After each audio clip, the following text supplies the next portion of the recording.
Dear students, welcome to my channel. Today's our topic is Standard 10 Basic Mathematics Gala Question Paper 1. तो आज के lecture में हम section A को conceptualise करके समझेंगे. तो लेट्स स्टार्ट विथ एमसीक्यूज. यहां पर क्वेश्चन 1 टू क्वेश्चन 6 एमसीक्यूज है. First, if for a pair of linear equation a1 by a2 is equals to b1 by b2 is equals to c1 by c2, then their graphs are. यानी कि यहां पर pair of linear equation given है जिसके अंदर condition ऐसी हो रही है कि a1 by a2 is equals to b1 by b2 is equals to c1 by c2. तो उसका ग्राफिकल रिप्रेजेंटेशन कैसा होगा ये हमें पूछा हुआ है. तो समझिए कि यहां पर पेयर ऑफ लीनियर इक्वेशन क्या होंगे, a1x plus b1y plus c1 is equals to 0 and a2x plus b2y plus c2 is equals to 0. ठीक है, यहां पर सॉल्यूशन के लिए तीन कंडीशंस पॉसिबल है. First, a1 by a2 is not equals to b1 by b2. Second जो given है कि a1 by a2 is equals to b1 by b2 is equals to c1 by c2. And third, a1 by a2 is equals to b1 by b2 is not equals to c1 by c2. Okay, तो यहां पर हमें दो चीजें समझनी है तीनों condition के लिए. पहला, ग्राफिकल रिप्रेजेंटेशन क्या होगा और दूसरा उसका एरिथमेटिकल इंटरप्रिटेशन क्या होगा.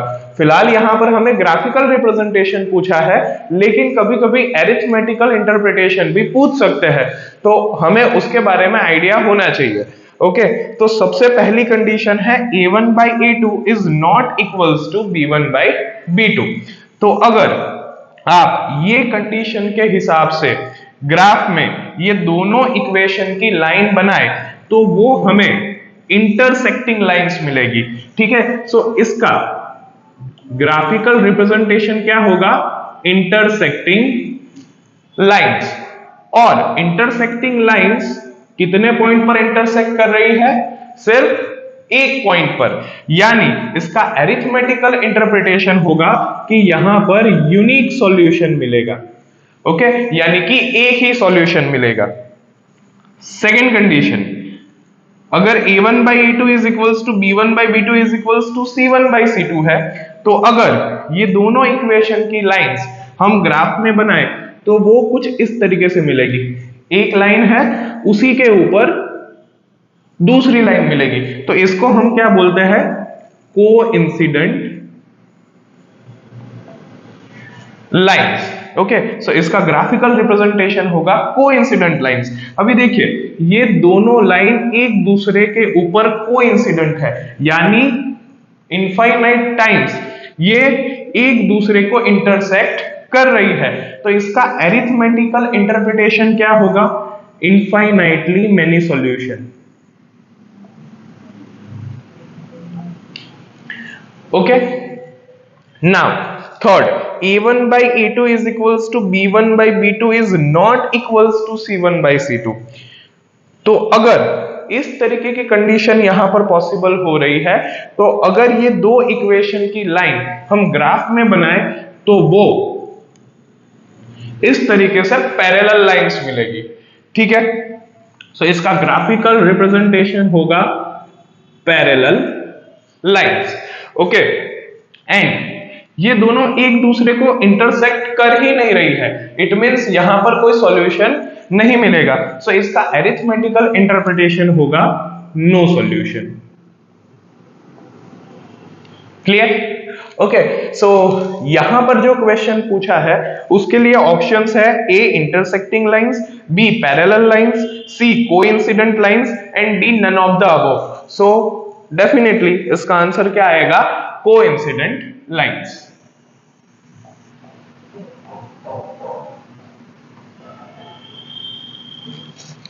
Okay, now question 2, formula to find solution of quadratic equation known as quadratic formula was given by mathematician.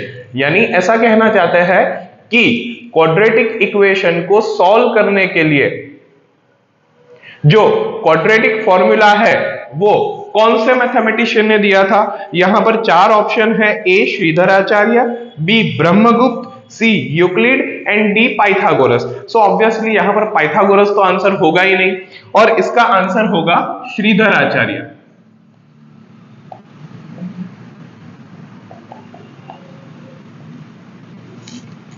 Okay, अभी मैथ्स है यानी आपको फॉर्मूलाज और कॉन्सेप्ट्स तो आते ही है, लेकिन साथ में ऐसी कुछ थियरी है जो आप लोगों को याद रखनी है। मैंने यहां पर वो लिखी भी हुई है, मैं वो एक बार समझा देता हूं कि अगर इस तरीके के क्वेश्चन आए तो अगर ऐसा पूछा है कि किसने सबसे पहले क्वाड्रेटिक इक्वेशंस को सॉल्व किया था, तो उसका आंसर आएगा Babylonians. Okay, now Greek mathematician है यूक्लिड, उन्होंने क्या किया था? तो उन्होंने क्वाड्रेटिक इक्वेशन को सॉल्व करने का जियोमेट्रिकल अप्रोच डेवलप किया था। ठीक है, नाउ दो इंडियन मैथमेटिशियंस है, ब्रह्मगुप्त एंड श्रीधराचार्य। सो ब्रह्मगुप्त ने क्या किया था कि क्वाड्रेटिक इक्वेशन को सॉल्व करने के लिए एक एक्सप्लिसिट फॉर्मूला दिया था। ठीक है, और ये क्वाड्रेटिक इक्वेशन कौन से फॉर्म में था? तो ax² plus bx plus c। Okay, now Shridharacharya ने क्वाड्रेटिक इक्वेशन को सॉल्व करने के लिए कंप्लीटिंग द स्क्वायर मेथड दी थी, जिसको भास्करा 2 ने क्वाड्रेटिक फॉर्मूला ऐसा नाम दिया था।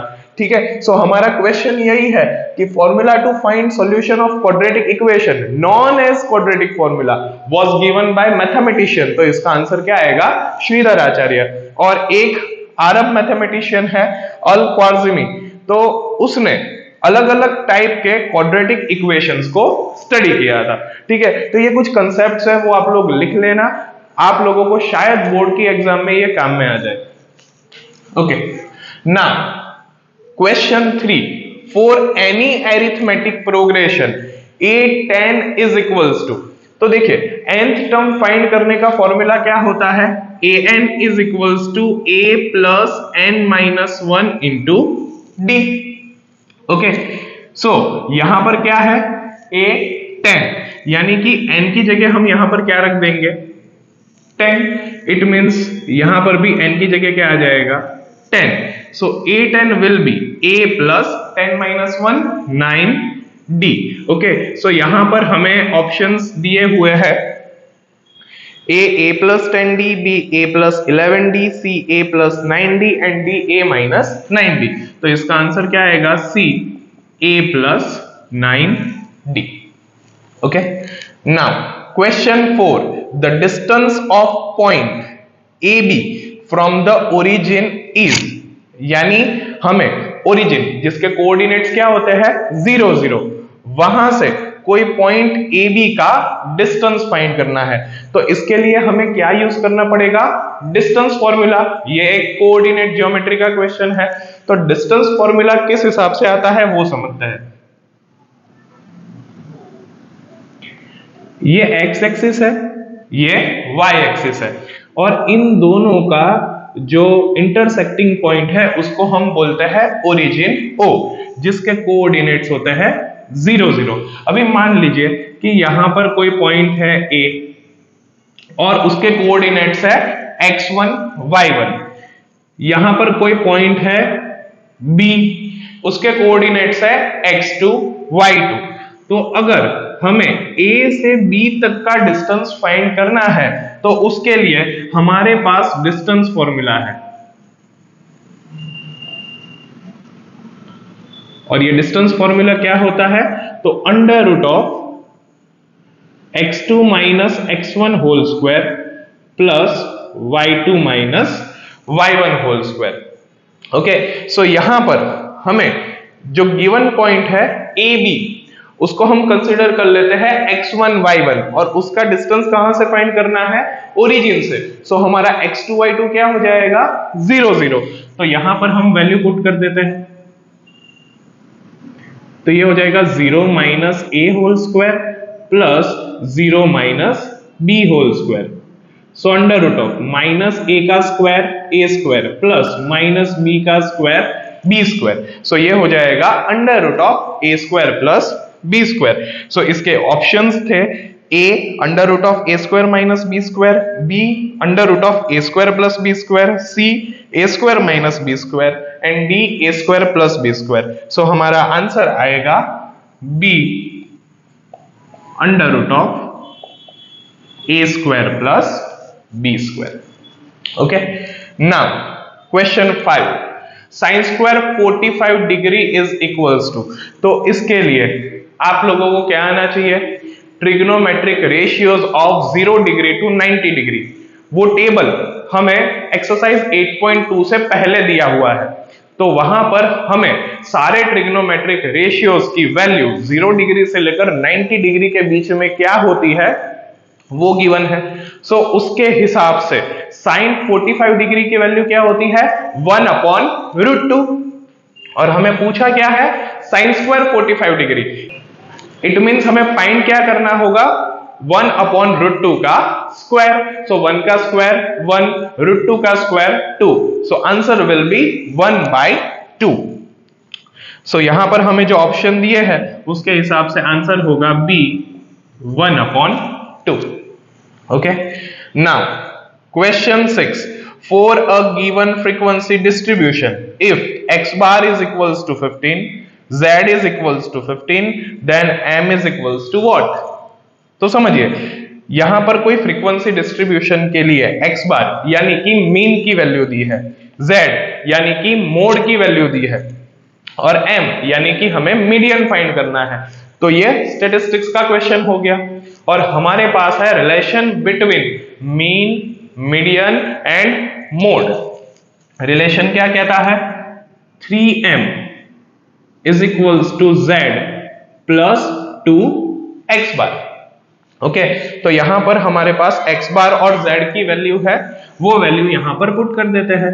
तो z की वैल्यू है 15 प्लस 2 इंटू x बार की वैल्यू है 15।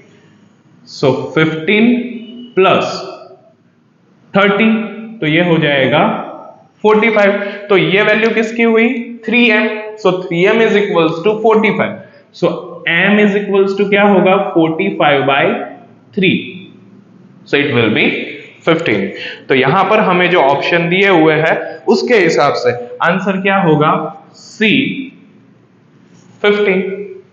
Okay, now question 7 to question 12 क्या है, फिल इन द ब्लैंक्स। और उसके लिए भी आप लोगों को ऑप्शंस दिए हुए हैं। So let's start with question 7। 3 plus √16 is blank number. Okay, अभी ये सॉल्व करने से पहले मैं आप लोगों को एक बार नंबर सिस्टम याद करवा देता हूं। तो there are various types of numbers. First, natural number. Natural number को हम काउंटिंग नंबर भी बोलते हैं और इसकी शुरुआत कहां से होती है, 1 2 3 up to infinite. Next, whole numbers. Whole numbers की शुरुआत होती है 0 से। So 0 1 2 3 up to infinite. Next, integers. Integers के अंदर क्या होता है कि 0 और पॉजिटिव नंबर्स के साथ नेगेटिव नंबर्स भी इंक्लूड हो जाते हैं। Okay, next, rational numbers. तो जिन नंबर्स को हम p/q फॉर्म में लिख सकते हैं, where q is not equals to 0, तो ऐसे नंबर्स को हम क्या बोलते हैं, rational numbers. Next, irrational numbers. तो जो नंबर्स रेशनल नंबर्स नहीं होते, यानी जिन नंबर्स को हम p/q फॉर्म में नहीं लिख सकते, तो ऐसे नंबर्स को हम क्या बोलते हैं, इरेशनल नंबर्स। ठीक है, सो इरेशनल नंबर्स के अंदर किस तरीके के नंबर्स आएंगे वो मैं आप लोगों को बता देता हूं। जैसे कि ऐसा दिया हुआ है 3.243 अप टू, यानी इसको हम p/q फॉर्म में नहीं लिख सकते, तो ये इरेशनल नंबर होगा। और ऐसे नंबर्स जिनका स्क्वायर रूट नहीं निकल सकता, तो ऐसे नंबर्स को भी हम क्या बोलेंगे, इरेशनल नंबर्स। ठीक है, तो अभी वापस से क्वेश्चन पर आ जाते हैं। यहां पर क्या बोला है, 3 प्लस √16 इज ब्लैंक नंबर। तो देखिए 16 का स्क्वायर रूट निकल सकता है, क्या होता है, 4। So 3 plus 4 is equals to 7। Okay, so यहां पर ऑप्शन जो दिए हैं वो देख लेते हैं, rational, irrational and negative integer. So obviously ये नेगेटिव इंटीजर नहीं है, इरेशनल भी नहीं है, इसको p/q फॉर्म में लिख सकते हैं।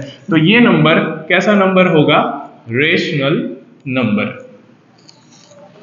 Okay, now question 8, if alpha and beta are the zeros of the quadratic polynomial ax square plus bx plus c is equals to 0, where a is not equals to 0, then alpha into beta is equals to, ये polynomial का question है।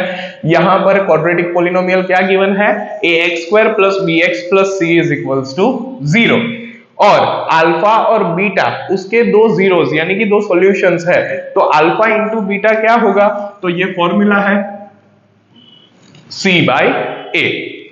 Suppose यहां पर पूछा होता alpha plus beta, तो answer क्या होता, माइनस b बाई a।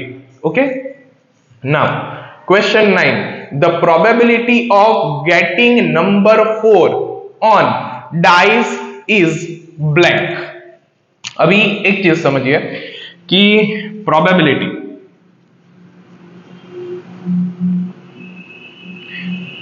इसका फॉर्मूला क्या होता है, number of favourable outcomes divide by total number of outcomes. Okay, अभी डाइस की बात की है, तो डाइस के ऊपर कौन कौन से नंबर होते हैं, 1 2 3 4 5 एंड 6, और हमें पूछा ऐसा है कि डाइस के ऊपर 4 आए उसकी प्रोबेबिलिटी कितनी होगी। सो 4 कितनी बार आता है, सिर्फ एक बार। So number of favourable outcomes 1 divide by total number of outcomes 6, so इसका आंसर क्या हो जाएगा, 1/6।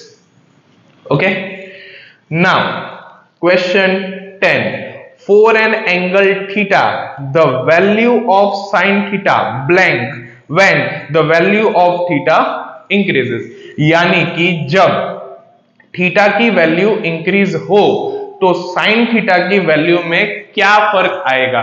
मैं पहले इसका आंसर लिख लेता हूं, इंक्रीजेस। कैसे, तो वो समझते हैं। अभी जो टेबल है मैंने आपको बताया था, trigonometric ratios of 0 degree to 90 degree, उसके हिसाब से साइन 0 की वैल्यू क्या होती है, 0, साइन 30 1/2, साइन 45 1/√2, साइन 60 √3/2, साइन 90 1। यानी कि जैसे जैसे थीटा की वैल्यू इंक्रीज होती है 0 डिग्री से लेकर 90 डिग्री तक, वैसे वैसे साइन थीटा की वैल्यू 0 से लेकर 1 तक इंक्रीज होती है। सो हम यहां पर ऐसा लिख सकते हैं कि अगर थीटा की वैल्यू इंक्रीज होगी तो साइन थीटा की वैल्यू भी इंक्रीज होगी। Okay, now question 11, a tangent to a circle intersects it at blank point. तो ये टेंजेंट की डेफिनेशन ही है कि टेंजेंट सर्कल को सिर्फ एक ही पॉइंट में इंटरसेक्ट करता है। किस हिसाब से, तो ये सर्कल है और अगर हम टेंजेंट बनाए तो वो उसको इस हिसाब से टच करके निकलता है, वो उसको कट नहीं करता। इट मींस टेंजेंट सर्कल को सिर्फ एक ही पॉइंट में इंटरसेक्ट करेगा। Okay, now question 12, in the following frequency distribution the model class is blank।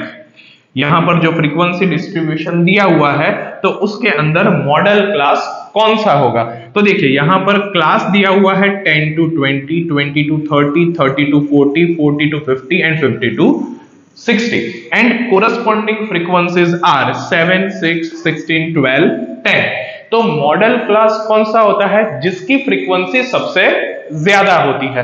तो यहां पर अगर हम देखें तो हाईएस्ट फ्रीक्वेंसी क्या है, 16। इट मींस मॉडल क्लास क्या हो जाएगा, 30 to 40। Clear? Okay, now question 13,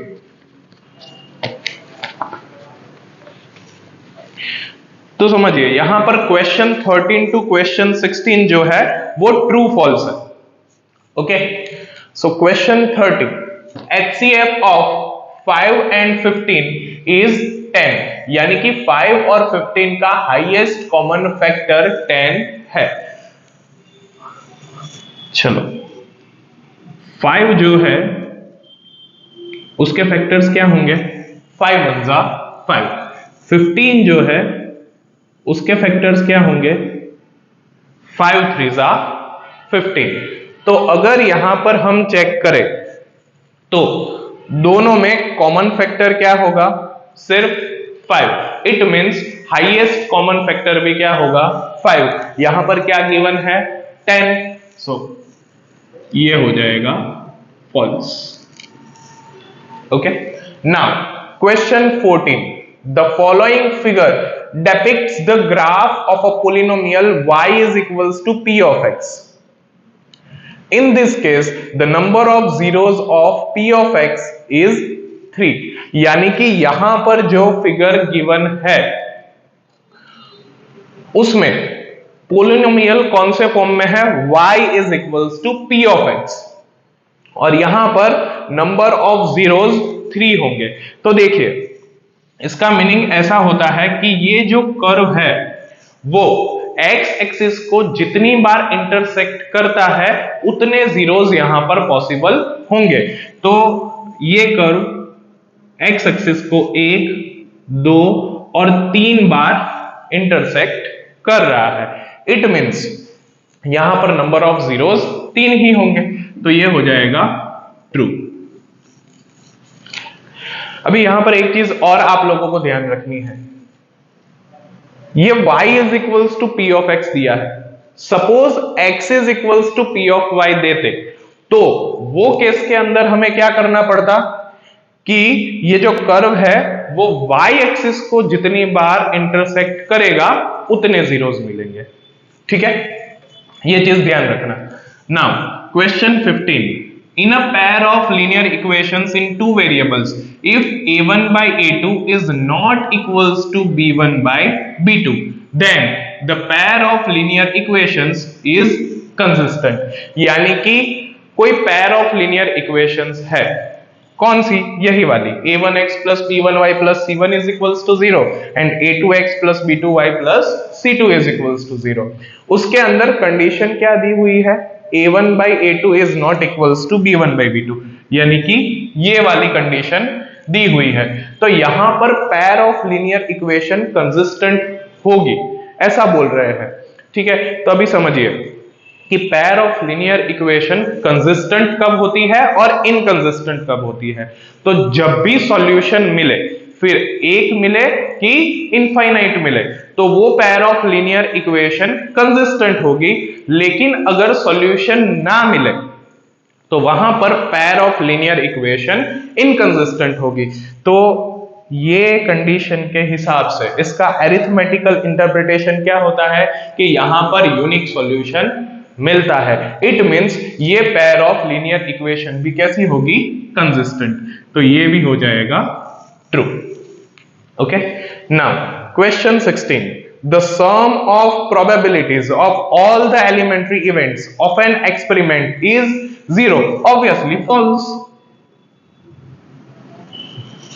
क्योंकि इसका आंसर क्या होता है, 1।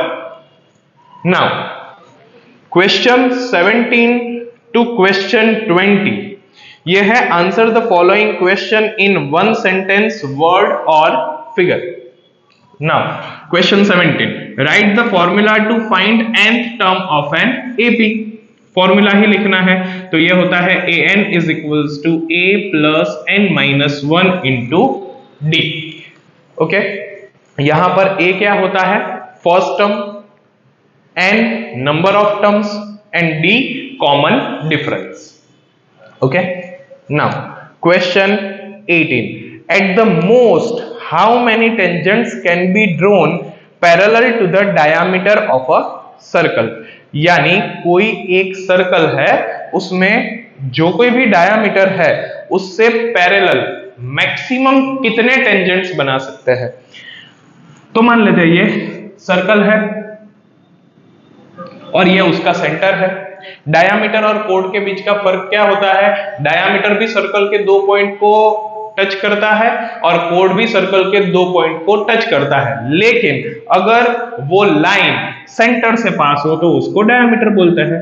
तो मान लेते हैं कि ये हमारा डायमीटर है, तो इससे पैरेलल ये एक टेंजेंट तो बनता ही है और ये दूसरा टेंजेंट, ठीक है। सो कभी भी सर्कल के डायामीटर से पैरेलल हमें टेंजेंट बनाना हो तो मैक्सिमम कितने टेंजेंट्स बनेंगे? 2। तो इसका आंसर होगा 2। Okay, now question 19, what is the probability that the sun rises in the east? Okay, sun rises in the east, ये क्या है? Universal truth. Okay, it certainly happens, it means ये event कैसी event हुई? Sure event या फिर certain event, और उसकी प्रोबेबिलिटी क्या होती है? हमेशा 1। Okay, now question 20, state the class length of class 65 to 75। तो समझिए, जब भी कोई क्लास इंटरवल दिया हुआ हो और आपको पूछा हो कि क्लास लेंथ कितनी है या फिर क्लास साइज कितनी है, तो आप लोगों को क्या करना है? अपर लिमिट में से लोअर लिमिट को माइनस कर देना है, जो भी बचेगा वो हो जाएगी क्लास लेंथ। ओके, तो यहां पर अपर लिमिट है 75, लोअर लिमिट है 65, तो 75 माइनस 65, तो इसका आंसर क्या होगा? 10। Okay, now question 21 to question 24, ये क्या है? Match the following pairs correctly. Okay, question 21, total surface area of hemisphere. Obviously formula है, ये हो जाएगा 3 पाई आर स्क्वायर। सपोज यहां पर curved surface area of hemisphere पूछा होता तो फिर आंसर होता 2 pi R square. Okay, suppose यहां पर आपको ऐसा पूछा होता कि वॉल्यूम ऑफ हेमिस्फीयर, तो वो क्या हो जाता? 2/3 पाई आर क्यूब। ओके, तो ये 3 हेमिस्फीयर के फॉर्मूला हुए। सेम उसी तरीके से आपके पास फॉर्मूलाज है क्यूब, तो सरफेस एरिया ऑफ क्यूब ये क्या होता है? 6 into side square. Next, volume of cube ये होता है साइड क्यूब। ओके, ये सारी चीजें ध्यान रखना, फॉर्मूलाज बता रहा हूं। उसके बाद है क्यूबॉइड, तो क्यूबॉइड के केस में सरफेस एरिया ऑफ क्यूबॉइड ये हो जाता है 2 ब्रैकेट में LB plus BH plus HL। यहां पर L क्या है? Length, B breadth and H height. Okay, next volume of cuboid, तो वो हो जाएगा LBH। ओके, नेक्स्ट सिलेंडर, तो सिलेंडर के केस में सबसे पहले curved surface area of cylinder, तो वो होता है 2 pi RH, where R is radius and H is height. Next, total surface area of cylinder, तो वो हो जाएगा 2 पाई R ब्रैकेट में H plus R। Next, volume of cylinder, तो वो हो जाएगा pi R square H। Okay, next cone, तो कोन में सबसे पहले curved surface area of cone, तो वो हो जाएगा पाई R L। यहां पर R क्या है? रेडियस, एंड L क्या होगी? Slant height. स्लैंट हाइट हम कौन से फॉर्मूला से फाइंड करते हैं? तो पाइथागोरस का फॉर्मूला यहां पर लगाए तो L इज इक्वल्स टू हो जाएगा under root of R square plus H square, where R is radius and H is height. Okay, next total surface area of cone, तो वो हो जाएगा पाई R ब्रैकेट में L plus R। Next volume of cone, तो वो हो जाएगा 1/3 pi R square H। Okay, now sphere, तो सरफेस एरिया ऑफ स्फीयर, तो ये हो जाएगा 4 pi R square, where R is radius, and volume of sphere, तो वो हो जाएगा 4/3 पाई R क्यूब। और हेमिस्फीयर के तो फॉर्मूला मैंने सबसे पहले बताया आपको। Okay, now question 22, volume of a 10 rupee coin. 10 rupee coin अगर आप देखो तो वो क्या होता है? सिलेंडर। तो सिलेंडर का वॉल्यूम मैंने अभी आपको बताया, क्या हो जाएगा? Pi R square H। Okay, तो फॉर्मूलाज सारे चैप्टर्स के अच्छे से याद कर लेना, क्योंकि बहुत बार वो एज इट इज ये 1 वर्ड 1 सेंटेंस या मैच द फॉलोइंग उसके अंदर पूछा ही जाएगा, कभी कभी MCQ में भी आ सकता है। Okay, now question 23, area of minor sector. तो सबसे पहले समझते हैं माइनर सेक्टर होता क्या है। ये एक सर्कल है, ये उसका सेंटर है।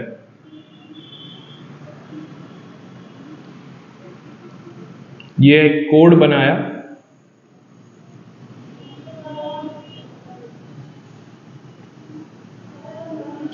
मान लेते हैं सेंटर O है, ये पॉइंट A है, ये पॉइंट B, ये हो जाएगी उसकी रेडियस सर्कल की, और ये हो जाएगा एंगल थीटा। और ये जो पूरा पोर्शन है इतना, वो क्या हो जाएगा, माइनर सेक्टर। और ये जो पोर्शन है उसको हम क्या बोलेंगे, मेजर सेक्टर। ठीक है। So area of minor sector, तो इसका फॉर्मूला होता है pi R square theta upon 360। Now circumference of semi circle, तो सबसे पहले याद करते हैं सरकमफरेंस ऑफ अ सर्कल क्या होता है, 2 पाई आर। तो सरकमफरेंस ऑफ सेमी सर्कल यानी 2 pi R divide by 2, 2 cut. So इसका आंसर क्या हो जाएगा, pi R. Clear. So I hope ये लेक्चर आपको अच्छी तरीके से समझ में आ गया होगा। So thank you for watching my video and don't forget to subscribe my channel.